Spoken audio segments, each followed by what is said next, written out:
Hello and welcome to Indian Standard Time. I'm Siddharth Varadarajan. 68 years after the partition of India, considerable controversy and debate still surrounds the notion and idea of Pakistan. Why did people who fought for this country do so? What were the aims and aspirations that drove the Pakistan movement? Is a subject which has attracted considerable amount of research, writing and controversy by historians. Joining me today to discuss this important issue is Venkat Dhulipala, Professor of History at the University of North Carolina, author of, I would say, a controversial revisionist book. This is the way the book is described, certainly by historians in Pakistan, called Creating a New Medina, State Power, Islam and the Quest for Pakistan in Late Colonial North India. Welcome to the show. Thank you, Siddharth. Why don't you start, Professor Dhulipala, by situating your book, the creating a New Medina, within the, where would you locate your book in existing historiography about Pakistan? There are a number of important authors, Aisha Jalal, for example. How do you, would you connect or relate your thesis to what she has written and what other scholars have written so far? Well, that's a good question, and I think a good beginning point for this.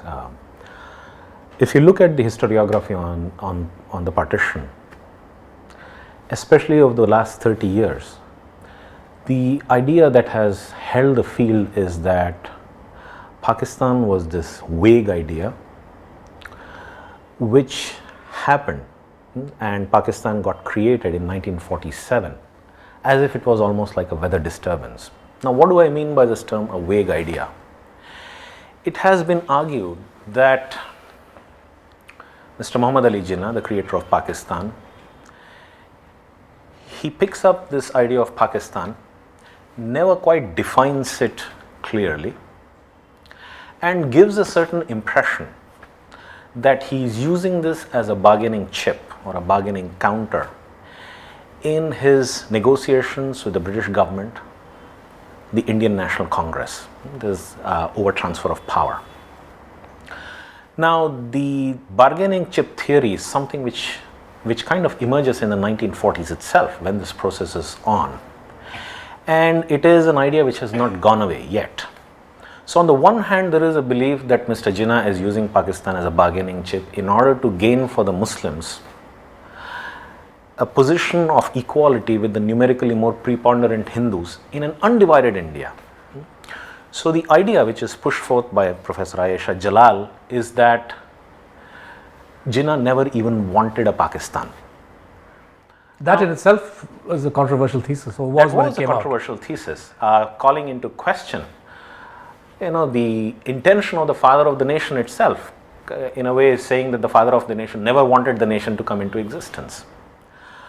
Now, if this is one pole in the existing field, on the other hand, you have critiques of this sort of historiography which has been described as elitist, that you're looking at just the actions, the motivations of great men in history. So this is great man history, and it doesn't quite take into account the questions, aspirations, fears, sentiments, expectations of the masses, because ultimately it is these masses who paid a very, very heavy price for the partition. After all, you need to remember that historians estimate that 1 million people got killed, and what you see is also the largest known migration of human population in all of history.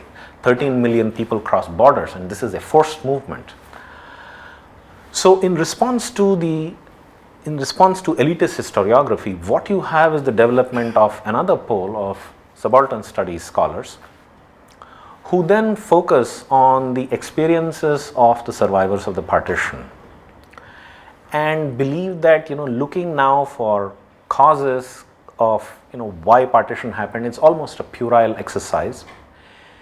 What we should rather be looking at is to get away from the biography of the nation state and instead focus on the experiences of these people. So a figure like Toba Tek Singh emerges as the new pole.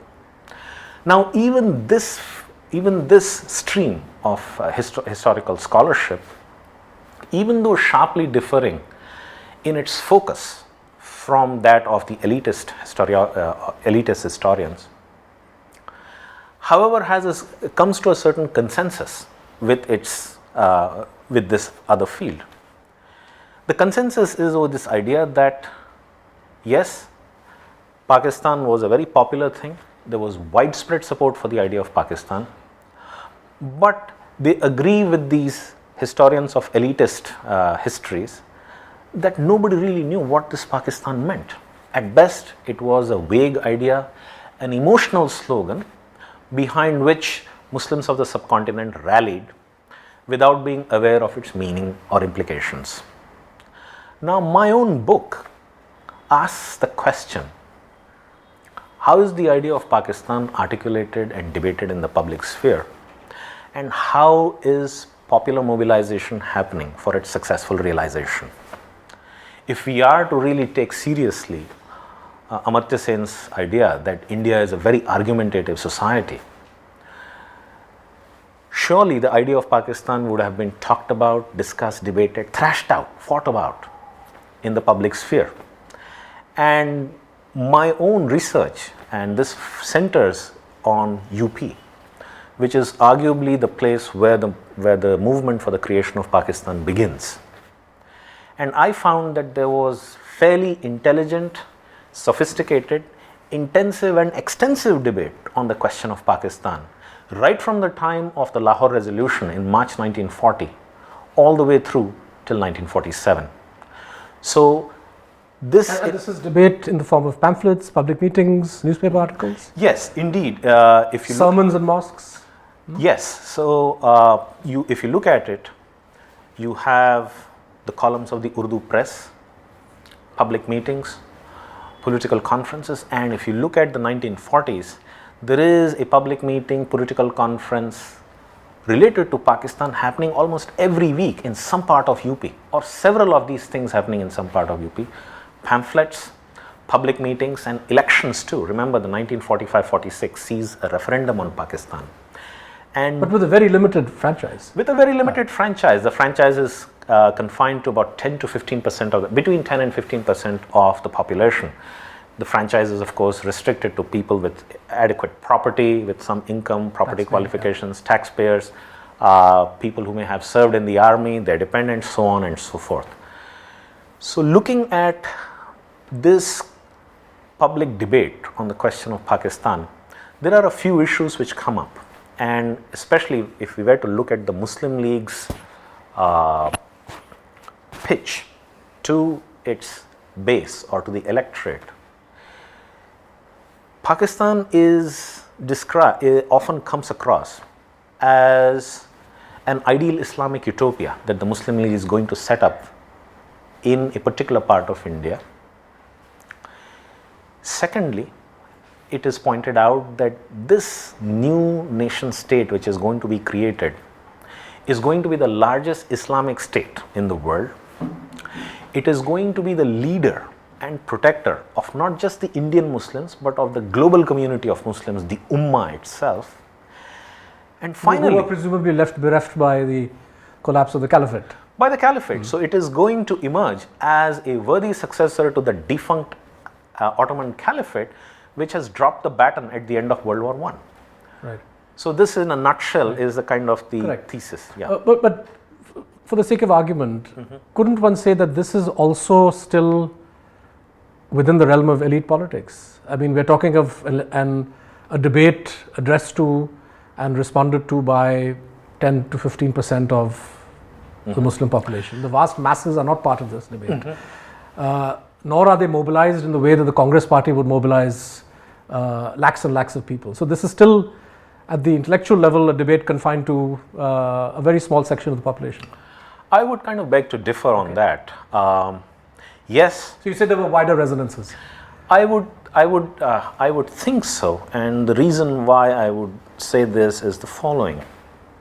Yes, if you track the debate, and the farthest I can track it is also how it's being received by newspaper readers. And here I look up a particular newspaper which is published from Bijnor in western UP, a newspaper by the name of Medina. This is the premium nationalist Muslim newspaper. A nationalist Muslim, by definition, they are for a united India. They are against Pakistan. Now, in 1942, the editor of this newspaper, especially after the Cripps mission comes and goes, opens up the columns of the newspaper to readers, asking them to send in their responses, telling us what do they understand by Pakistan, what do you think will be the implications of Pakistan, will they be good for the Indian Muslims, will they be bad for the Indian Muslims. And the editor, in a subsequent edition, a week or two later, writes that he's received a flood of responses from readers, and he indicates that the responses have come from as far east as Chittagong, as far west as Bombay, and as far from south as Raichur. And out of these responses, he picks what are the most coherent, well-developed essays that he receives on the question of Pakistan. Now remember, this is wartime. There are quotas on newsprint. The newspaper itself has shrunk in size. So the editor then begins to serialize these responses. So first he takes on a prominent critic of Pakistan. And these are people about which you really do not know anything. So they are really truly the subalterns, so to say. So the critique of Pakistan is serialized over several weeks. There is a hiatus during which there are short responses which are published to this serialized essay, and following that, what you have is a serialization of the responses, a support, from a supporter of Pakistan, who then expresses himself, or who's allowed to express himself over the next 7-8 weeks or whatever. Now, the other thing I want to point out is this: that yes, by looking at this newspaper debate, we may safely assure ourselves that a literati is very much following the debates as far as Pakistan is concerned. But the question remains, does it filter further down? That's an important question to answer. And that's a question, that's an answer, or that's a question I can't conclusively resolve one way or the other. One way of looking at it is, of course, that perhaps it's only confined to this elite sphere. But the other way of looking at it is this: if you take seriously Chris Bailey, an important historian of modern India, his idea that there exists in India an informational order under which, even though this is a society with fairly low levels of literacy, still information travels very fast in this society. There are high levels of political awareness, and even today, if you look at it, political intelligence or awareness doesn't improve or increase with the economic standing of the class. So the poor in India are quite aware. They indeed participate in the democracy much more intensively than even, of course, the middle classes or the rich. So if information is filtering through, it is kind of being, being communicated widely, we may surmise that it could be happening that there is popular support beyond the 15% which is voting. Right.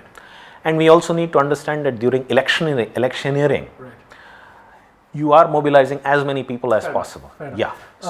Before we discuss and tease apart the meaning of New Medina for the protagonists and opponents of Pakistan within the Muslim community, I want to see if I can separate out what seems to me are two separate issues on the as far as the process of creating Pakistan is concerned. On the one hand is the desire of those who believe in the concept and who are agitating for it, who may come from a wide variety of backgrounds and may do so for a wide variety of reasons. And it's clear that many of the people who write for the Medina paper and have a certain set of arguments which perhaps doesn't sit comfortably with the way in which Jinnah or somebody else might have articulated the need for Pakistan. So there's that politics. On the other hand is the happenstance or the circumstances by which that ideal reached fruition in 1947. Isn't it quite possible that,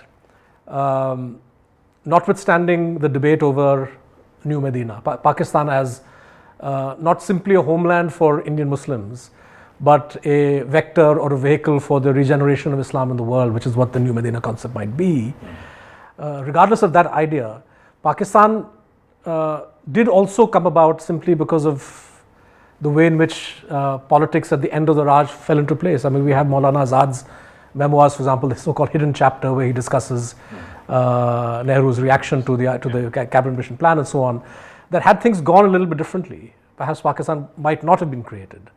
And Jinnah, in other words, the Jalal thesis that Jinnah might well have settled for a compromise. That doesn't necessarily contradict what the supporters of Pakistan wanted or believed this homeland would be. Right? I mean, the two are not orthogonal in that way. They're not. I mean, they're not contradictory ideas. Yeah. See, as a historian, one would say one cannot quite ever kind of argue that this was inevitable. Yeah. That any historical moment is pregnant with several possibilities, and that if possibly negotiations had kind of gone down a certain path, maybe some other structure for keeping India together may have been worked out. That's a possibility. And even if this might have meant the betrayal of the ideas of those who wanted Pakistan as a new Medina. It could have been done, but as history often shows us, for some of these figures, it's easy to mount the tiger, but very hard to dismount it. You can ride the tiger till a point in time, but it's very difficult to dismount. But other than that, I very consciously steered away from from this elitist politics of what's happening in these negotiating chambers, and I'm more interested in the way this thing is being worked out in the public sphere, the debates. And here the one important thing to remember is this, that there is a tremendous amount of debate within the Muslim community, and the book is about intra-Muslim community debate. Exactly. So the idea that needs to be remembered is that there is no unanimity within the Muslim community as far as Pakistan is concerned. In fact, the biggest opposition to Pakistan comes from within the Muslim community again, and this happens in an overall context in which you need to remember that most of the Congress leadership, Gandhi, Nehru, Patel, Azad, G.B. Pant, and etc., they're all in prison. Right. And in the absence of a coherent Congress leadership, the opposition to Pakistan or the critique of Pakistan is spearheaded by the ulama belonging to the Jamaat Ulama Hind. These are Deobandi ulama who affirm this idea of Muttahida Qawmiyat or composite nationalism for India, and they are firmly aligned to the Congress vision of a united India. So let's take that forward. I mean, the idea of New Medina, Hussain Ahmad Madani, for example, is the protagonist, the biggest protagonist of this, and the Muttahida Qawmiyat idea. I've read many of his fascinating writings where he's very passionate about not only the possibility of composite nationalism, but also the idea that India is the homeland and the Punya Bhumi, to borrow a phrase from Savarkar, of the Indian Muslim. He talks about New Medina as your book points out, Medina as the place where Muslims and Jews lived peacefully in the Prophet's time, and said, well, this is what composite nationalism is all about. And ulama aligned with the Muslim League confront him on that and come up with their own concept of New Medina. Tell us a little bit about what their idea of New Medina was. Okay. To begin with, let's take up Madani's conception of composite nationalism. And indeed, the belief that Indian Hindus and Muslims in a united India can live together under a common government. He sees a historical precedent to it in the Prophet's Medina, which has been formed 1300 years earlier. And in this regard, he points out that there was a covenant between the Jews and the Muslims in Medina. They were part of one nation, And that if it could happen in the Prophet's time, under the, when the Prophet himself seals that covenant, why can't Hindus and Muslims live together in a united India? Indeed, join hands together to overthrow British imperialism, because after all, British imperialism survives because there is disunity among India's major communities, and the British can always point out that we cannot leave because you yourselves don't seem to agree upon a common constitution for yourself. Now, this idea that Medina provides a historical precedent for cooperation between Muslims and other non-Muslims, Hindus and Sikhs in this context, this idea is at the heart of this theory of Muttahida Qawmiyat, but this theory is severely criticized by the ulama who are attached to the Muslim League, who attach themselves to the Muslim League. And here I want to point out that the relationship between the Muslim League and the ulama begins much earlier than has been conceded thus far in the existing partition scholarship. Okay. Indeed, how far back do you trace it? By the time the cabinet governments in the provinces between 37 and 39 begin, so 1937 this process begins, because by this time Madani breaks away from the Muslim League, aligns himself firmly with the Congress, but an equally formidable alim of the time, a man by the name of Maulana Ashraf Ali Thanvi, he kind of comes over to this, he kind of aligns himself firmly with the Muslim League, and he comes out with a devastating critique of this idea of Muttahida Qawmiyat, which is read back into the Prophet's Medina. He points out that to begin with, the interpretation of the Covenant of Medina by the nationalist ulama is erroneous, because they are based on some very dubious reports of the hadith, that you do not find any discussion of it in the books of the fiqh. But Maulana Madani was supposed to be an expert on hadith. Indeed, but but Ashraf Ali Thanvi himself is a formidable scholar indeed. His Bihishti Zevar, which is given to every bride, every Muslim bride in North India, which kind of gives an idea as to what are the ideal rules of conduct for her to be an ideal wife, an ideal daughter-in-law, so on and so forth. Now, the argument that Ashraf Ali Thanvi comes up with is that the Covenant of Medina is indeed there, but the relationship between the Jews and the Muslims is not that of equals, but that between Muslims and the protected people, so the dhimmis. Okay. So it's a relationship of superiority and subordination, and that Muslims cannot, in this, he makes this argument in the context that he says that Muslims cannot join the Congress because it's a Hindu-dominated organization and they can never get anything done there. Now, there's a deeper irony here in this conception of a new Medina by, shall we say, the grassroots protagonists of Pakistan, and the vision of Pakistan as laid out in his famous August 11th, 1947 speech by Muhammad Ali Jinnah, where he expresses the vision that in the fullness of time, Muslims will stop being Muslims and Hindus will stop being Hindus. Everybody will be citizens. It seems to me that if we consider the way Pakistan has evolved from 47 to now, it perhaps reflects much more the founding ideals of the grassroots advocates of Pakistan, with this conception of New Medina, the way they define it, rather than the vision of Jinnah. I would slightly differ from you on that one. The first thing to remember here is that Mr. Jinnah maintains an ambivalence, or ambiguity on the question of the nature of Pakistan. In many places, of course, Mr. Jinnah will say that this is going to be like a democracy with representative institutions, that Pakistan's constitution has to be what the people of Pakistan want it to be like. Many places he will say this, but at other places he of course makes his remarks that Pakistan is going to be an Islamic state. Sharia will be a source of law for Pakistan. And indeed, Mr. Jinnah and the Muslim League are very much in cahoots with this section of the ulama, and indeed there is an intertwining of the secular arguments for the creation of Pakistan with Islamic arguments, and the ulama and the Muslim League leadership therefore evolve a common vocabulary of politics.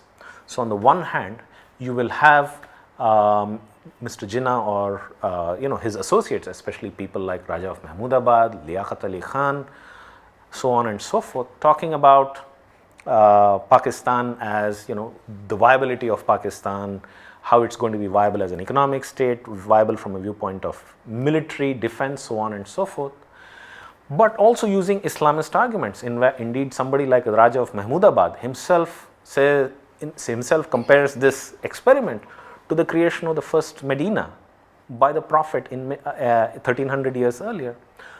On the other hand, the ulama themselves, besides making a series of these Islamic arguments for Pakistan, also use the arguments of the secularists, and most prominent of these being some of the arguments are indeed about not just Pakistan's viability, but one thing which is dinned quite particularly in the UP. This is what comes to be known as the hostage population theory, and I'd be happy to talk about some of these arguments later. Right. No, we could carry this conversation on for another half an hour, but that brings us to the end of the time we have. It's been fascinating, I think, particularly because you and your book have brought out the deep historical roots of many of the current features that we see in Pakistan. Pakistan's desire to play a larger than life role in the world of Islam clearly has its roots to some of the early debates which you have pointed out and brought to highlighted in your book. Thank you very much for joining us on Indian Standard Time. Thank you, Siddharth. That wraps up this episode. Do join us again next week with another guest.